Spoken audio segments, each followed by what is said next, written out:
Hello and welcome to another episode of the Odd Lots podcast. I'm Joe Weisenthal. Unfortunately, my colleague Tracy Alloway is out today. I'm kind of disappointed, actually, a little bit, because even though Tracy and I have been doing the podcast for several years now, there are some things I still don't know about Tracy. I don't really know what kind of music she's into, for example. I've gone to karaoke with her a couple of times, so I know a little bit about what she likes to sing, I think. But in terms of what she listens to, I actually don't know. I was going to ask her. As for myself, I'm 41 years old, so I have very cliche tastes, I would suppose. I like a lot of old indie rock, and I'm not very good on keeping up with new music.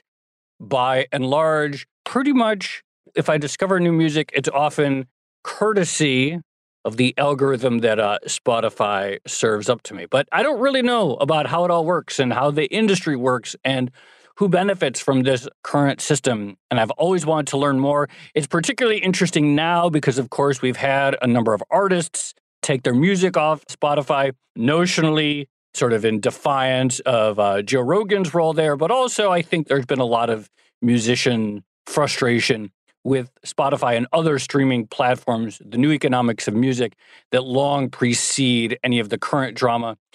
So in light of all that, I want to learn more, and I'm very excited about our guest because he writes a lot about the economics of the music business and how it all works and where the money is and so forth. But also beyond that, he was a member of one of my favorite bands, and so this is personally very enthusiastic.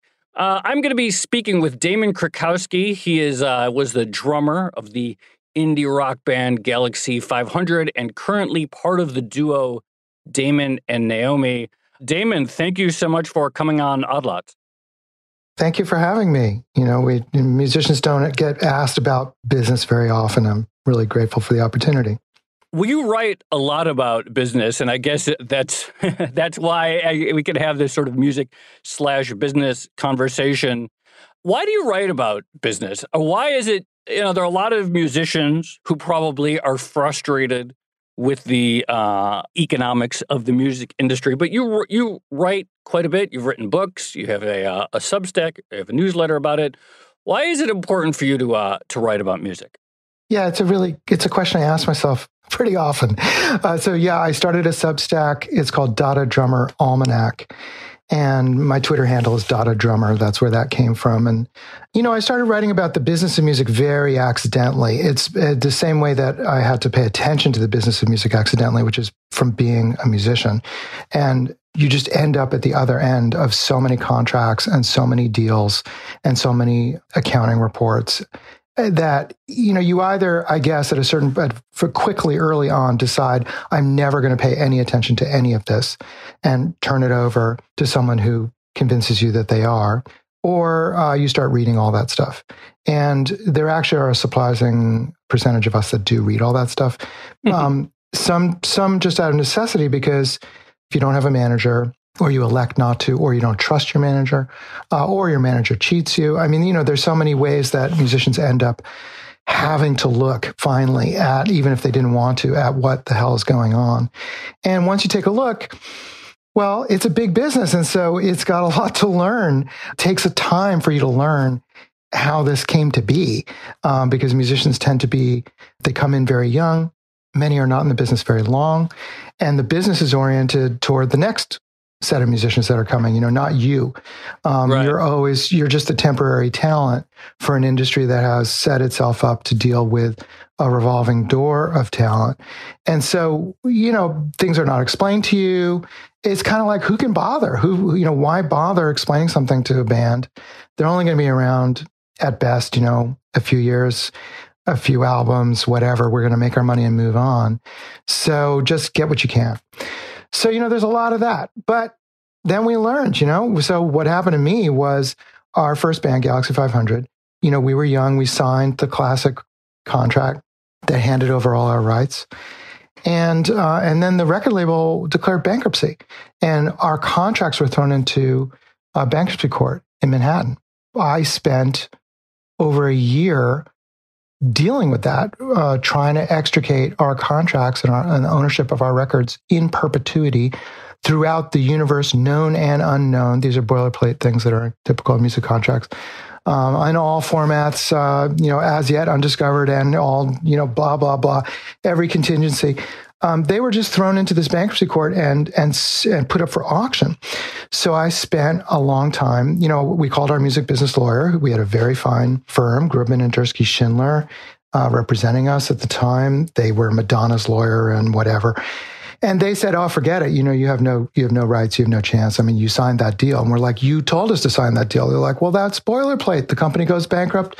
It goes into bankruptcy court. Your contracts are an asset." I was like, "No way.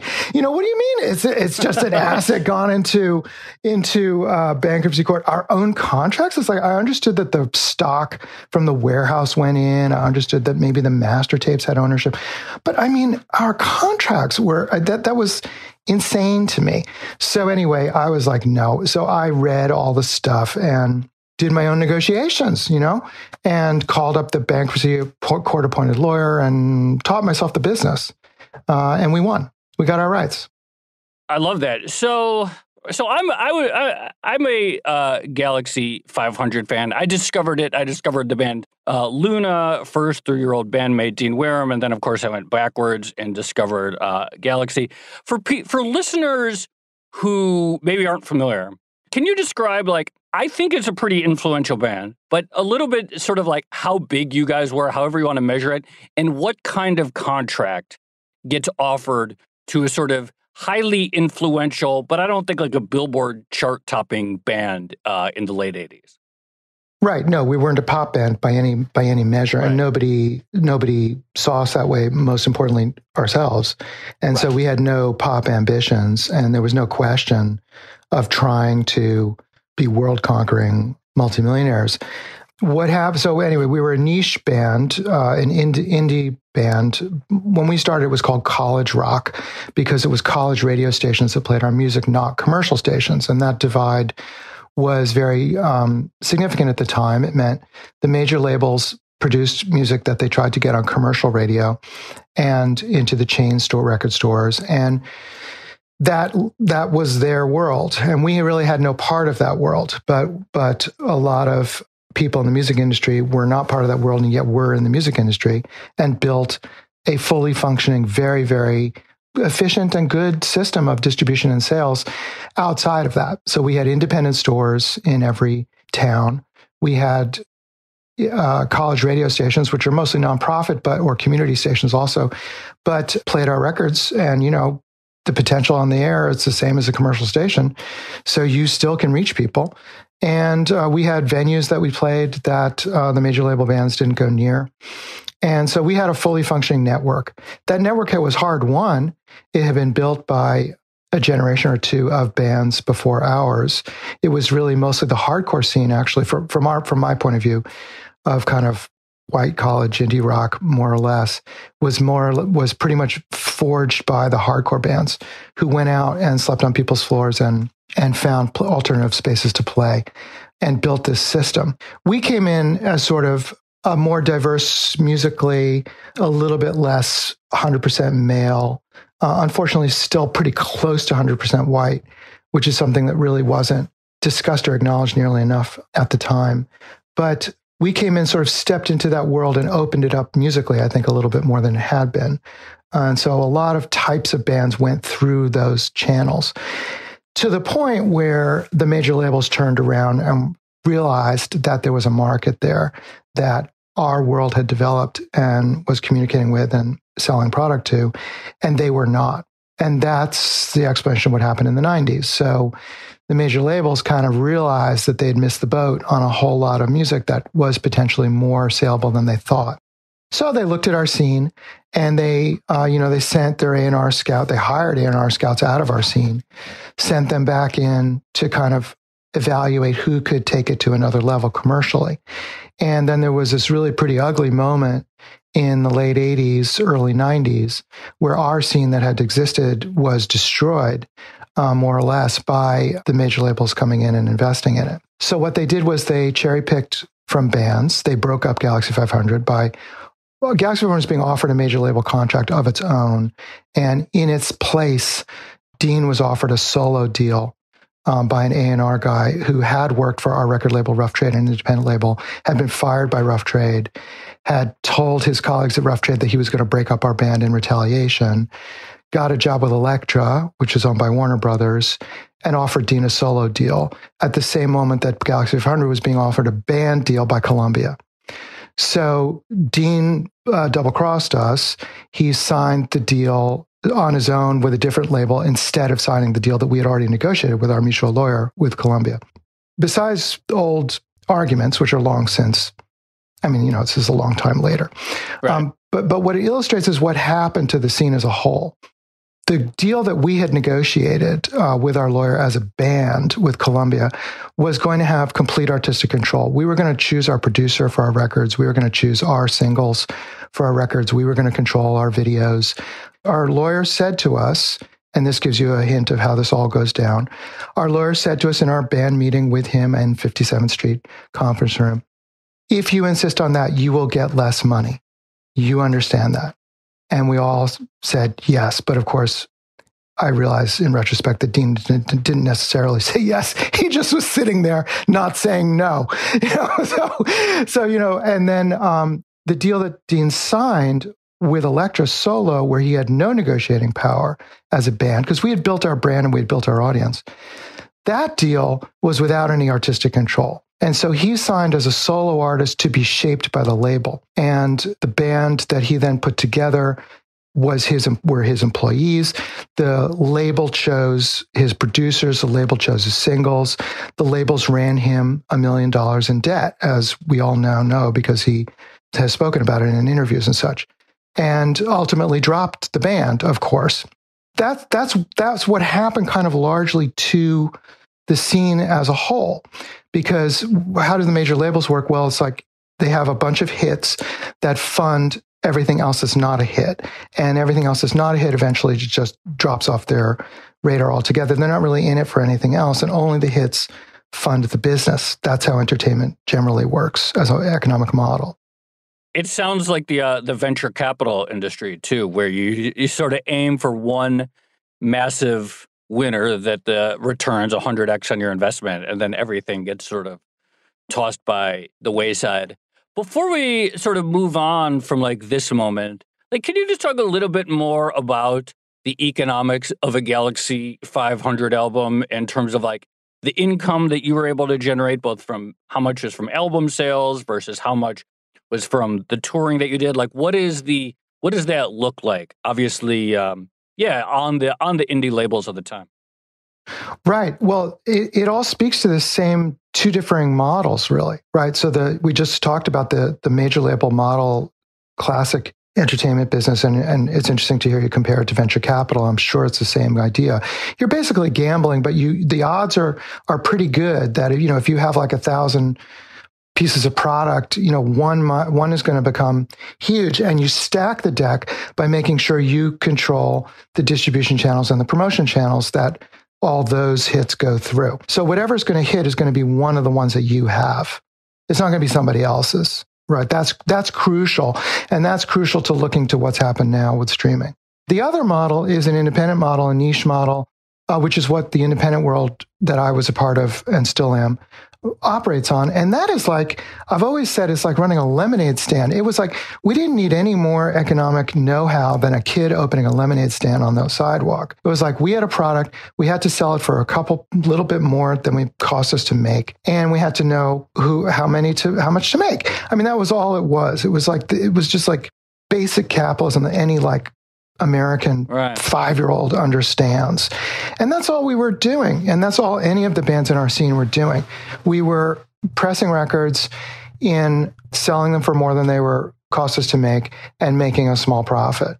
And there was no model that would take that much bigger. But as you well know, on that model is pretty much every small business, traditional small business ever. So it was like having a small grocery store or hardware store or anything that serves a neighborhood, a community, and survives by pays the bills plus then some, and you have a profitable business model. It is not a business model that attracts capital, right?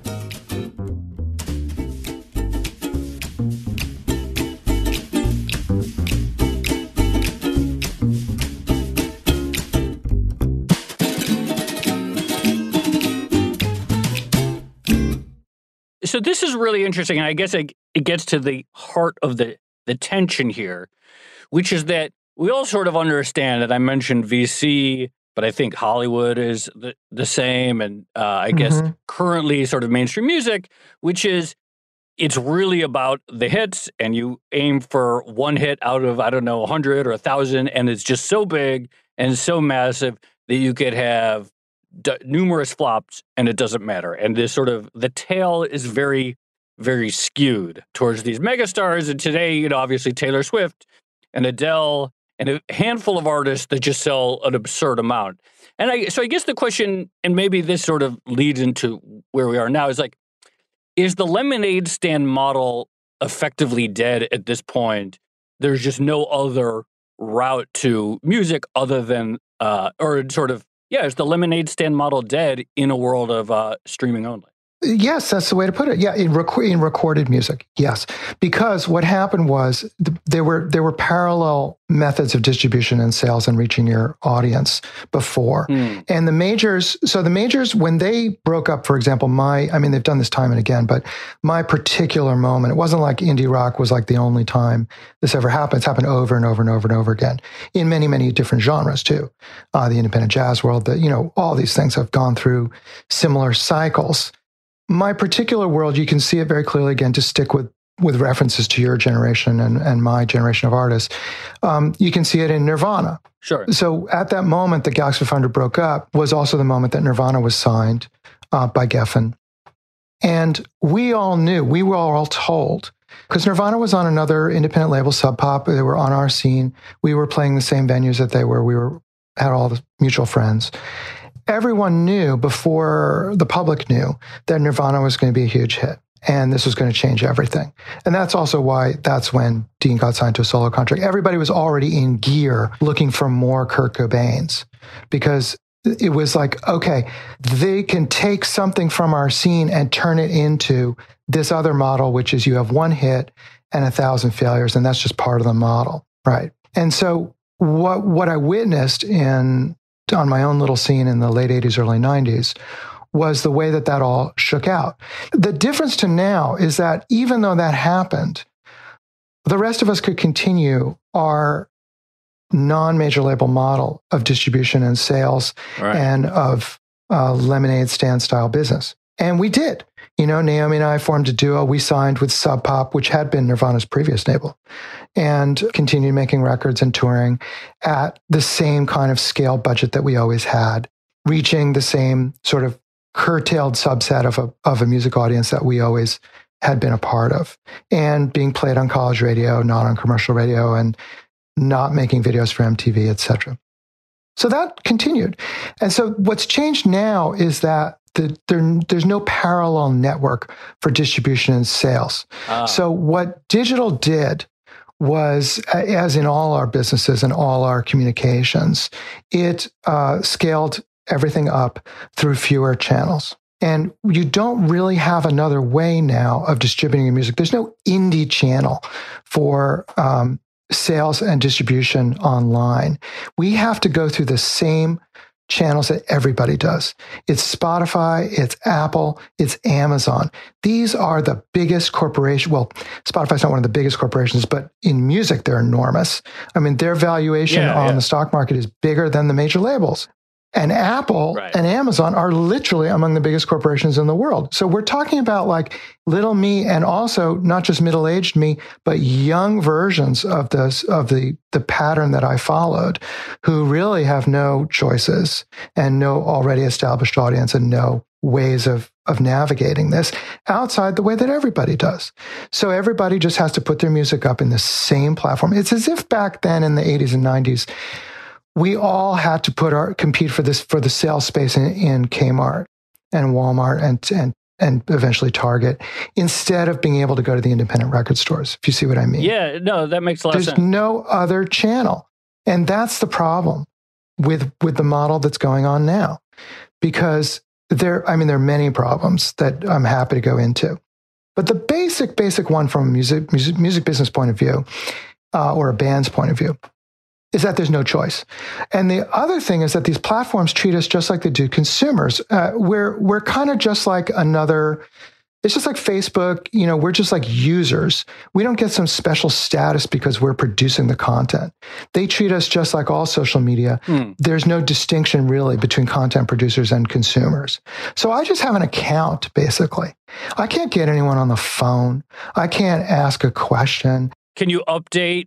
Can you write your band bio, anything like that? There are very limited ways in which you can interact with these platforms, just like there are on any platform. You can change your profile picture.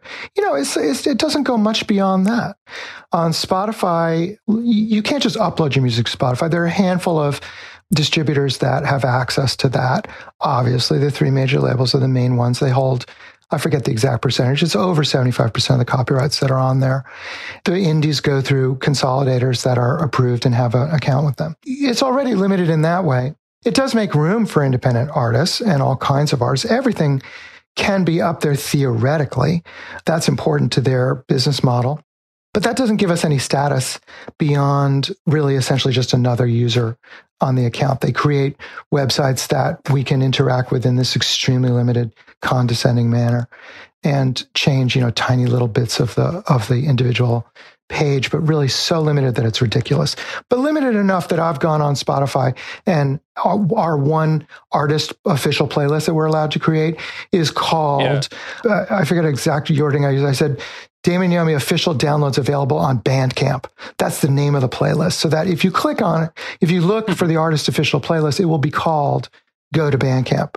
And of course, Spotify doesn't notice that and take it down because they're not looking at my account. So, Galaxie there's probably a lot of listeners on Spotify still. I presume, I don't know. It comes up on my playlist a lot, but I guess that's because I listen to it. But I presume that on sort of related artists, it's probably, I don't know, above it for people who are fans of a certain style of indie pop, comes up decently.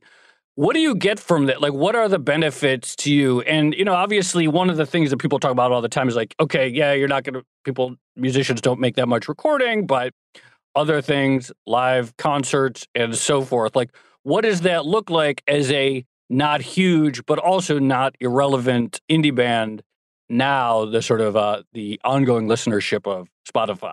I think you said there had been something like 62 million users or 62 million streams of your song. What's the benefit to you from that? There's only really one for a band like ours, which is no longer performing. We haven't played a show as Galaxie since 1991. So, right. But that's not irrelevant because the bulk of streaming on Spotify is catalog. Because the platform is actually oriented toward non-working bands, or anyway, old records catalog. So it's no surprise. Why is that? How is, in what sense does Spotify orient itself towards non-working bands? Well, it's a great question. One of the things that Spotify is transparent. So we don't know how those algorithms work, and they won't share that information. So why my old band might pop up on your feed, we'll never know. But I'll tell you this, if we pay Spotify to boost our work in their algorithm, they tell us, they brag about it, that it will come up 40% more often. 40%. I didn't even know that was a thing, paying to boost. Well, it shouldn't even be legal, was the other thing you might say. I didn't even know that was legal. Because if it was radio or analog distribution, it would not be legal. That is payola. These were fights that were fought in the 1950s and 60s about radio broadcast because radio had become so powerful and corrupt, and a famous DJ got caught. And there was congressional action about it. So payola wasn't illegal before Congress got involved. Spotify's in a digital space. They claim they're not governed by radio broadcast rules. And so they say they're not covered by payola rules. So they have official marketing. It's two-sided marketplace. They brag about it in their investor calls. It's the discovery mode, they call it, capital D. And it's a program where this is the small way they say it's not payola. They say they're not taking cash. They're taking a lower royalty on selected tracks. Yeah. But for all we know, there are other ways that they are taking cash because their contracts with the major labels, for example, are privately held and never disclosed. So we've always believed in the industry, those of us who watch this, that the playlists were for sale. How could they not be? Radio always was. Radio continued to be after payola laws, just in third-party arrangements, so-called radio promoters who handled the cash in between. I mean, this is in my experience and my direct understanding and knowledge. So how could it not be on Spotify, which is so powerful, these playlists? So in any case, but then lo and behold, while we're busy accusing them of that. But officially, we don't, there's no evidence as such other than the part about how an artist can agree to take a lower royalty and theoretically. Right. But here's the evidence. I mean, for one, taking low royalty is paying Spotify, obviously.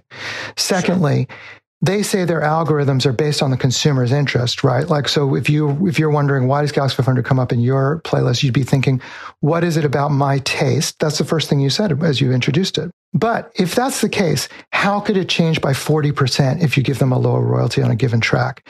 This is not editorial placement. Sure. They have two types of placement on playlists. One is editorial, one is algorithmic. They distinguish them even on their reports to us. They give Galaxie 500, for example, next to no editorial placement.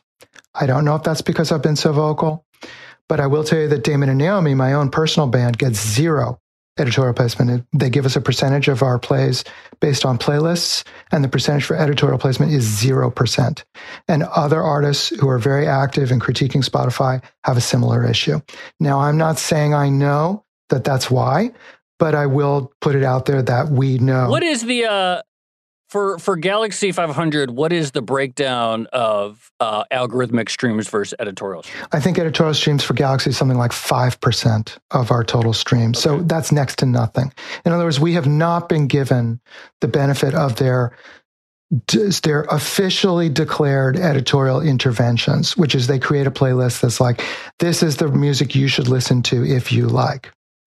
Now, then there's the other type, which is algorithmic. Now, the algorithmic playlist, which both of my bands get to various degrees, and it swerves around with time, are totally opaque. We have no way of knowing what is doing this. But they have now admitted, by bragging for their own marketing program, making this available for manipulation, that if you cut them a deal, they will boost it by 40%. So that's the algorithm. That's not the editorial side. So this is the side that's supposedly based on nothing but, all this data that they're collecting. So obviously the data is manipulatable. The algorithm is manipulatable. I mean, of course it is theoretically anyway, because human beings create those algorithms and make choices. But sure, this is officially saying it is manipulatable for business purposes.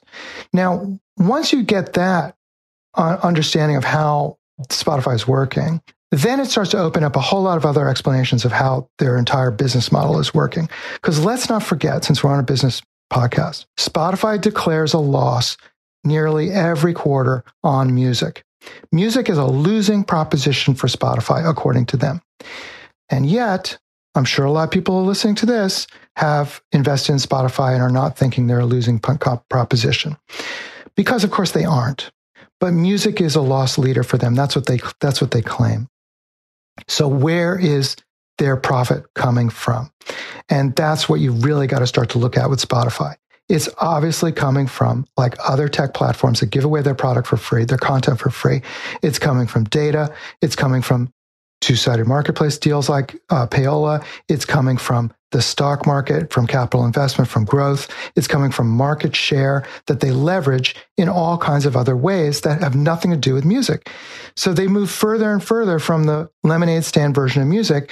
It's not my product or Galaxie 500's product that makes Spotify any money anyway. And that's crucial to seeing what's wrong with the industry.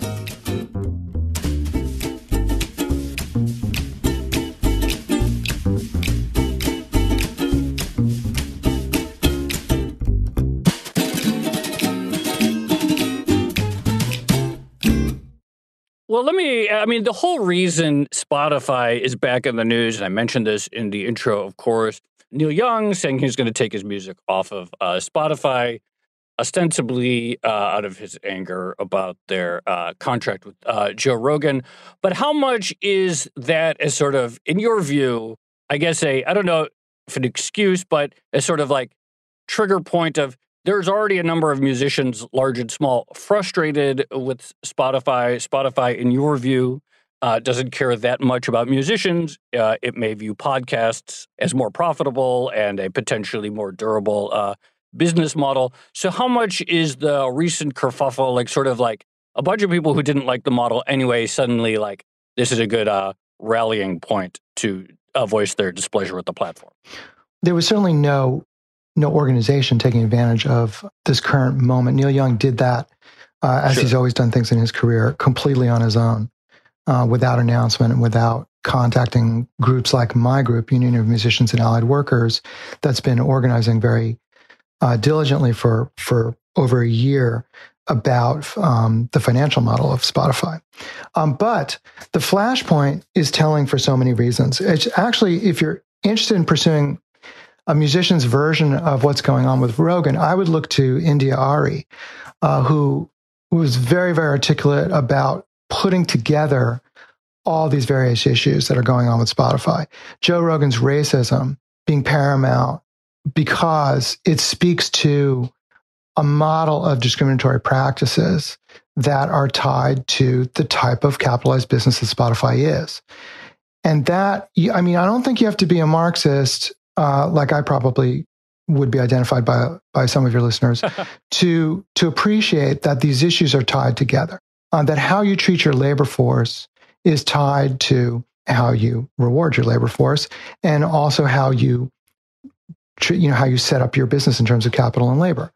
Spotify is set up 100% capital. They have no connection to music. We are the labor that provides the content on that platform, or that has built it to, at least in its first stage of development as a corporation, to the point where they're on the New York Stock Exchange. They are a music company. And they do not negotiate with us. They do not extend us even the common courtesy of having a relationship with us. And they certainly don't reward us in any kind of way that we consider, most of us consider fair.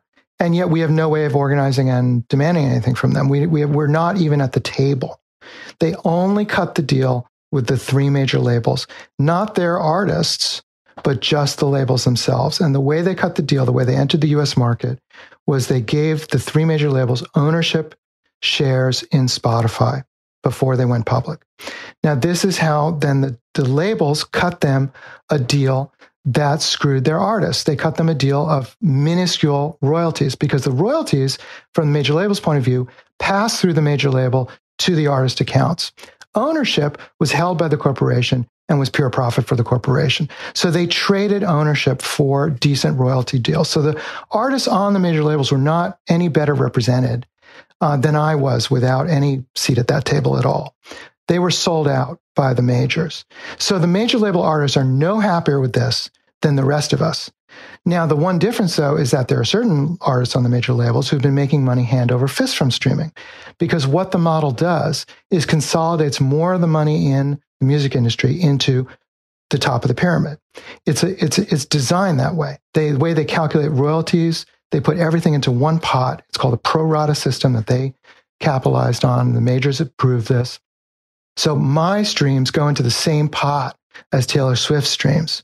And then we each get paid back out according to the percentage of the total streaming that we each hold.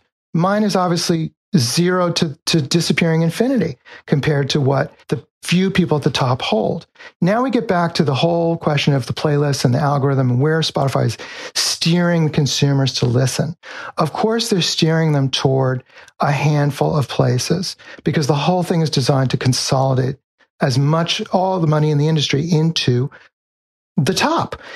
Then we get to the podcast, because here's the magic for podcasts from Spotify's point of view. You might have been wondering, why are they spending so much money on podcasting doesn't seem that lucrative. I mean, present company, I'm sorry. But podcasting is not that lucrative for a lot of reasons. But of course, it has a lot of listenership. So, can you turn that into money somehow? Here's the thing for Spotify. There are no royalties on podcasts. So Joe Rogan's streams have no royalties to pay, right? Taylor Swift's do. Adele's do. It may be, from my point of view, too little that Spotify is sharing for the royalties, but from Spotify's point of view, it is a serious expense.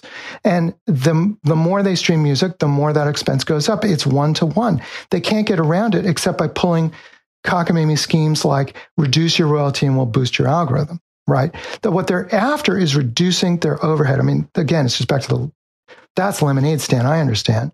They're trying to reduce their royalty exposure.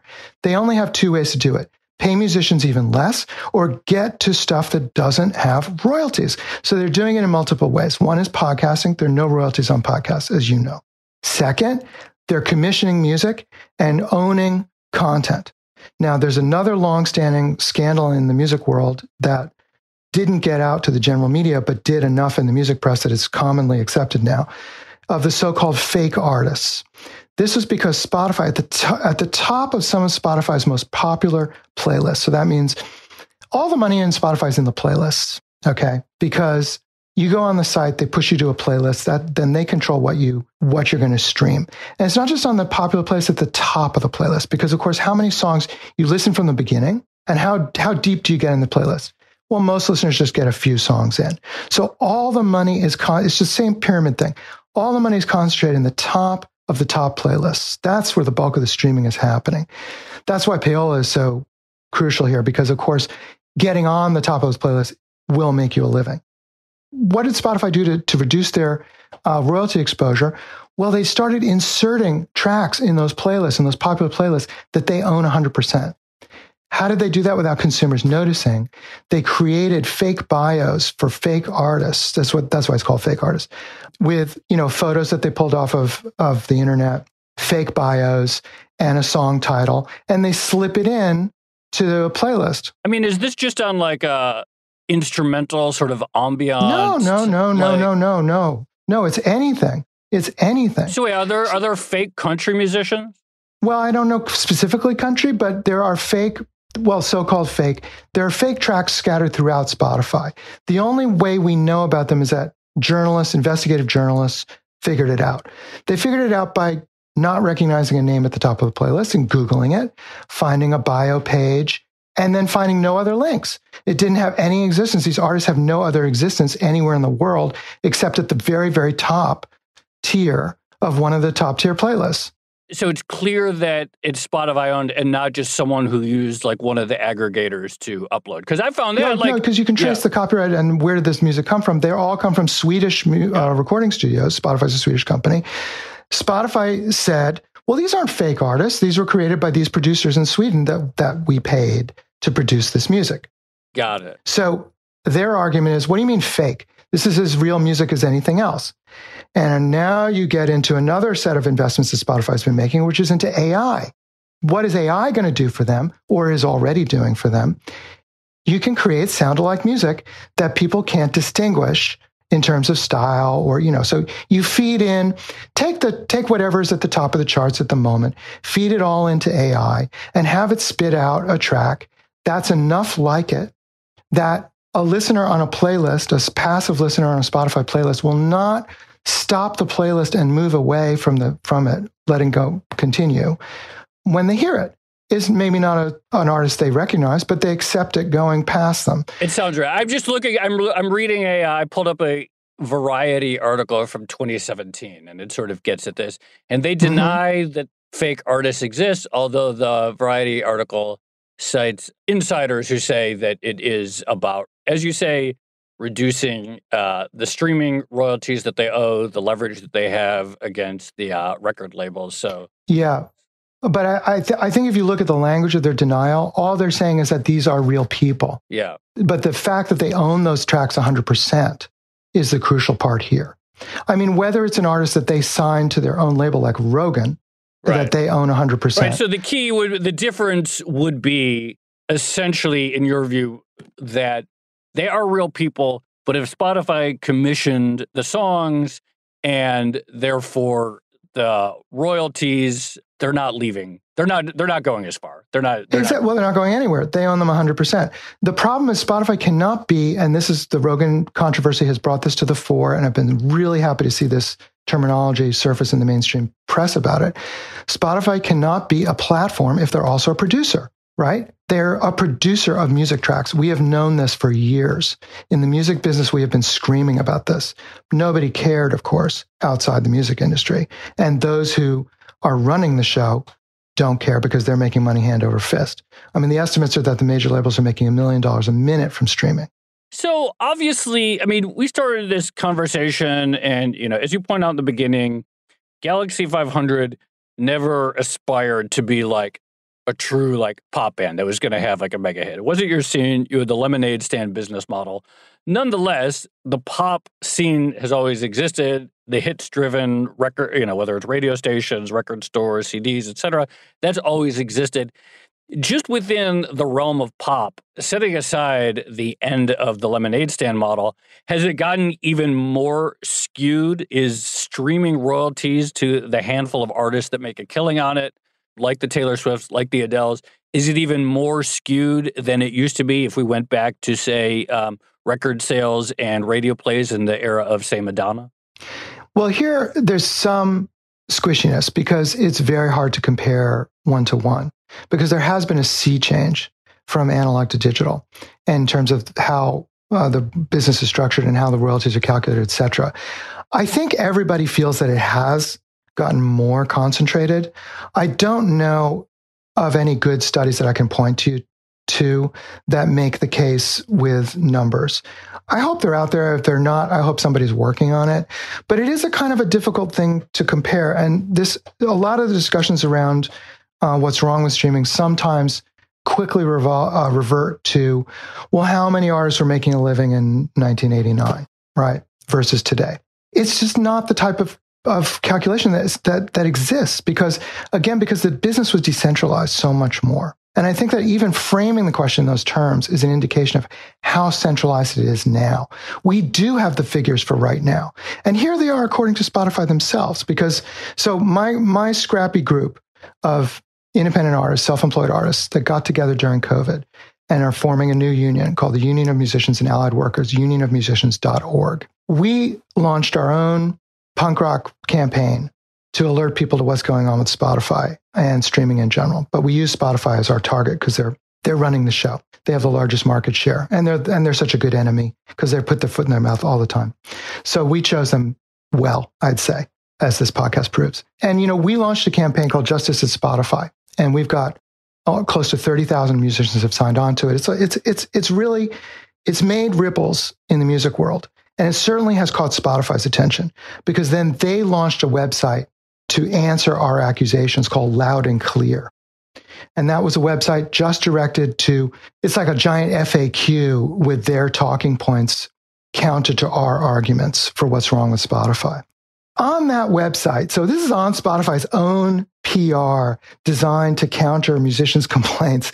They say, wait, look how many people are making a living from Spotify. And they say it's 13,400 globally are grossing $50,000 a year or more.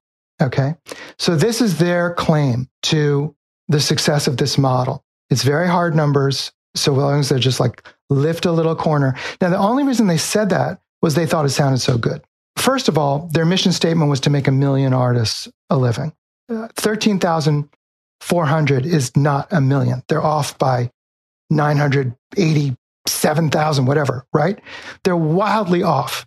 And now let's consider what 50,000 gross is for a musician. Typically, for a band or for any artist, there is a label involved. We talked before about how Spotify doesn't even platform unless you go through at least a distributor. But mostly, the lion's share of stuff on there is from the majors, over 75%. And then you've got all the independent labels on top of that. So most people on Spotify are on a record label. Labels have various deals. Of course, those are private contracts, privately negotiated. But as a rule of thumb, you can assume the label's taking at least 50% of that income. Okay, so now we're talking $25,000 a year for 13,500 artists globally. Now, so you get $25,000 in for a year. Now that's gross. Say you're in a band, say you're in Galaxie 500 that has 3 members that split the money evenly. Well, now you're earning a third of $25,000 gross. That's without any percentage that goes to management, distribution, all the other overhead that any artist has producing product that gets itself on Spotify. So you're talking about below minimum wage. And this is the figure that they're bragging about as their big model of success. They have drained the music industry.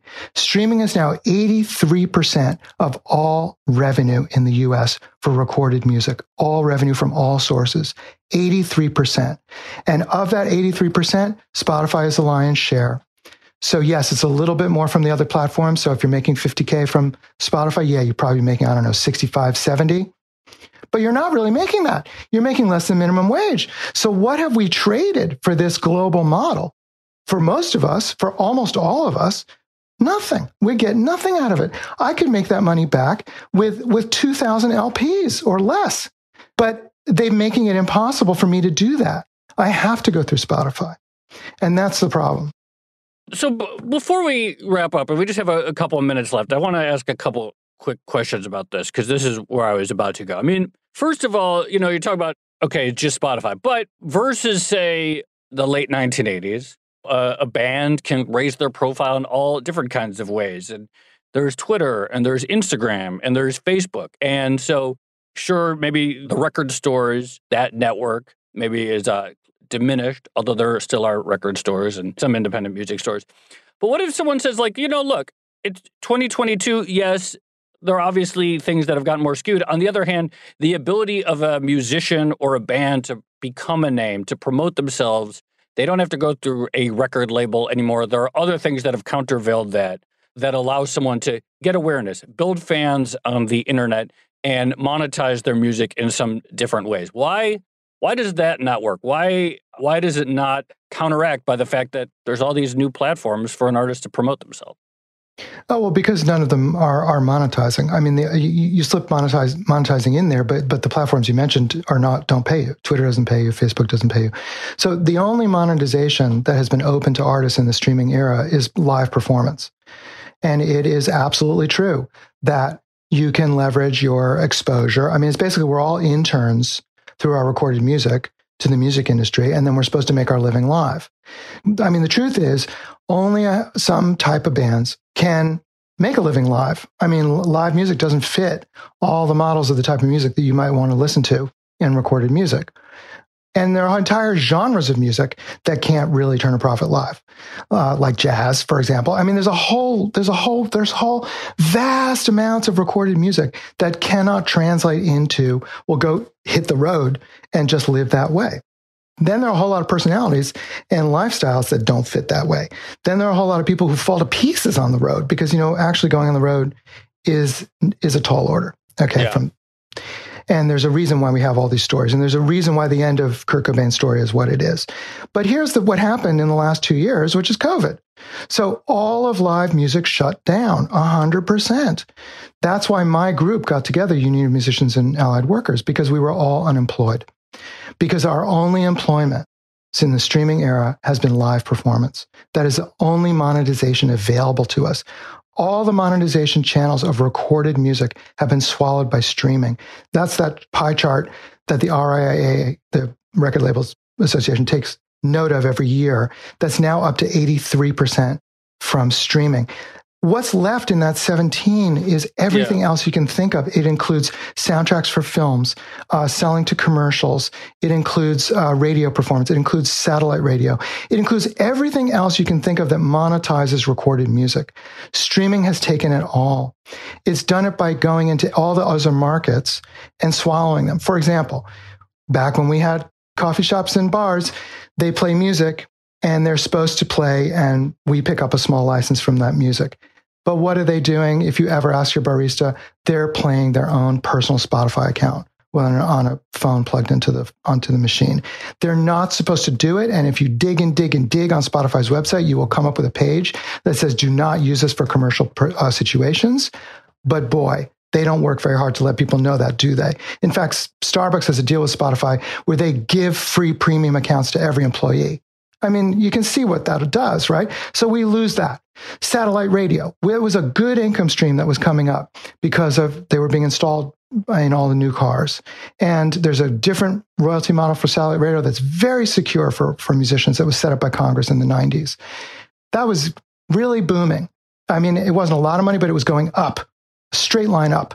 And now it's going straight down. Because, of course, what does everybody play in their cars? They stream instead of playing satellite radio, because you don't have to pay the subscription to satellite radio, or maybe you already have one subscription to a streaming service, you just use that.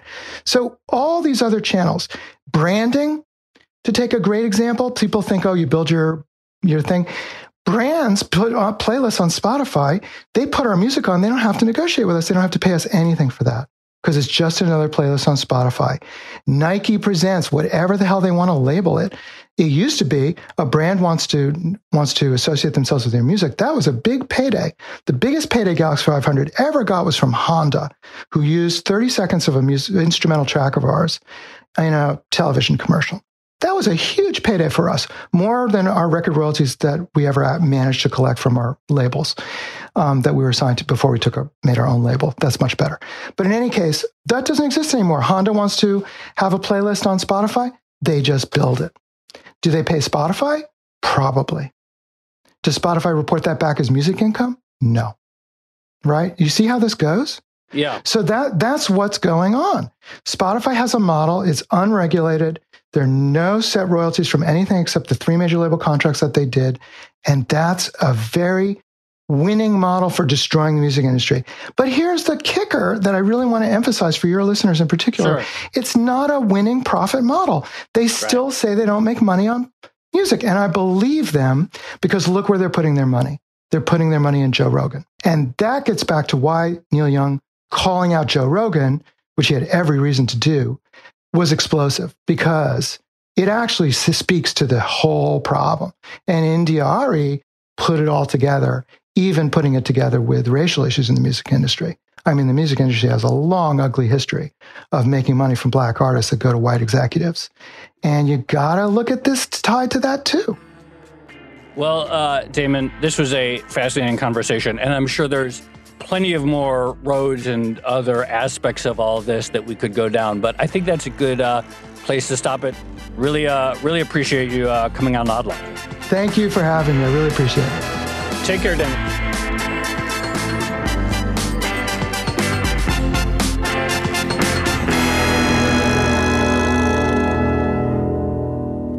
Well, that was, for me, I loved having that conversation. Like I said at the beginning, I'm a big fan of Damon's music and Galaxie 500. But that really did actually put some pieces together for me about the frustration. Because in my view, or the way I thought about it before, was like the music industry is always brutal. Very few people actually get to become superstar musicians or make a living at it, and anyone who ever has made a living at recorded music has, of course, been very lucky. But this sort of comparison that he made between the hits-driven pop model, which has always been hits-driven, versus what he called the lemonade stand model, where you can not expect to make a gigantic hit, but maybe between record sales and touring, take in a bit more income than the cost to put it all on. That really clicked for me, and that was really striking. And so this idea that with the loss of most record stores, the loss of the CD business, and recently, of course, the loss of live music, that really everyone is shuffled into the hits business. That clicked to me. So I really enjoyed that conversation, and big thanks to Damon for coming on. So this has been another episode of the Odd Lots podcast. I'm Joe Weisenthal. You can follow me on Twitter at The Stalwart. Follow my co-host, Tracy Alloway. She's at Tracy Alloway. Follow our guest, Damon Krukowski. His handle is at Dada_drummer. Follow our producer, Laura Carlson, at Laura M. Carlson. Follow the Bloomberg head of podcast, Francesca Levy, at Francesca Today. And check out all of our podcasts at Bloomberg under the handle @podcasts. Thanks for listening.